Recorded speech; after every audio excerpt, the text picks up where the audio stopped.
গাজায় চলছে ইসরায়েলের দানবীয় আগ্রাসন। অঞ্চলটি দখলের লোভে মত্ত নেতানিয়াহু মানছেন না কোনো আইন আর বিধিনিষেধ। বরাবরের মতোই সেই হামলাকে চোখ বন্ধ করে সমর্থন দিচ্ছে ট্রাম্পের মার্কিন প্রশাসন। গাজায় ইসরায়েলের চলা এই তাণ্ডবে যুক্তরাষ্ট্রের সবচেয়ে বড় ভয় এখন ইরানকে নিয়ে। ট্রাম্প জানেন, আরব বিশ্ব চুপ করে থাকলেও আয়াতুল্লাহ খামেনির দেশটিকে কোনোভাবেই থামিয়ে রাখা যাবে না, আর হয়েছেও তাই। প্রতিরোধ দলগুলোর মাধ্যমে ইসরায়েলকে এক মুহূর্ত স্বস্তি দিচ্ছে না Iran.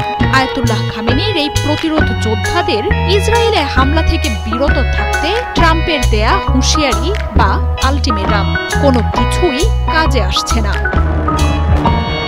Yemen, Lebanon, Gaza, Syria, Iraq অর্থাৎ ইসরায়েলকে ঘিরে আয়াতুল্লাহ খামেনি গড়ে তুলেছেন এক প্রতিরোধ অক্ষ।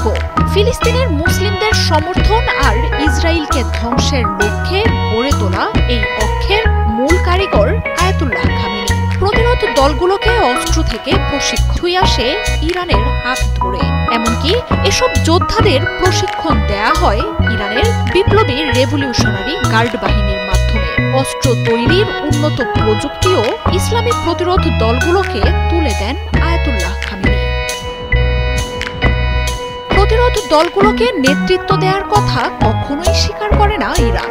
তবে এসব দলগুলো যে আয়াতুল্লাহ খামেনির নির্দেশকেই শিরোধার্য মেনে নেয়, সেটা পশ্চিমাদের কাছে অজানা নয়।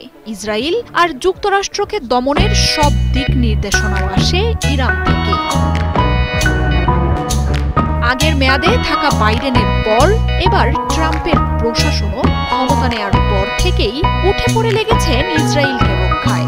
আর নেতানিয়াহুর সবচেয়ে বড় শত্রু ইরানকে দমনে চেষ্টারও কোনো ত্রুটি করছেন না তিনি।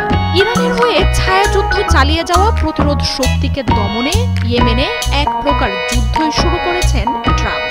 তবে সফলতা তো নয়ই, উল্টো ইয়েমেনের প্রতিরোধ যোদ্ধাদের হামলায় চোখে মুখে সর্ষে ফুল দিচ্ছে মার্কিনিরা। ইরানের উপরও হম্বিতম্বি চালিয়ে যাচ্ছেন ট্রাম্প। প্রতিরোধ দলগুলোকে সহায়তা করলে ইরানকে চরম পরিণতির হুঁশিয়ারি দিয়েছেন। পরমাণু কর্মসূচি নিয়ে চুক্তি করতে আরব দেশগুলোকে ব্যবহার করে চিঠিও দিয়েছেন তিনি। যুক্তরাষ্ট্রের কথা মেনে নিতে দিয়েছেন 2 মাসের আলটিমেটাম।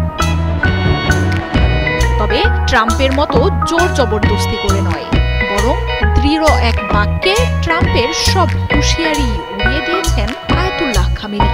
নাকচ করে দিয়েছেন ট্রাম্পের আলোচনার আহ্বান, বরং জানিয়ে দিয়েছেন ভয় ভীতি বা হুঁশিয়ারি দেখিয়ে ইরানের কাছে পাত্তা পাবে না যুক্তরাষ্ট্র।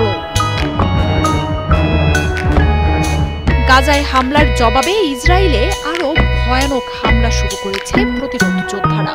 ট্রাম্প বলেছিলেন, ইয়েমেনের প্রতিটি হামলার জন্য ইরানকে দায়ী করা হবে, আর এর জন্য কঠোর পরিণতি ভোগ করতে হবে আয়াতুল্লাহ খামেনির দেশটিকে। তবে সেসব হুঁশিয়ারি উপেক্ষা করে ইরানের দিক নির্দেশনায় ইসরায়েলে আরও ভয়ঙ্কর ও শক্তিশালী অস্ত্রের হামলা চালাচ্ছে ইয়েমেনের যোদ্ধারা। ব্যবহার হচ্ছে শক্তিশালী হাইপারসনিক ব্যালিস্টিক মিসাইলও।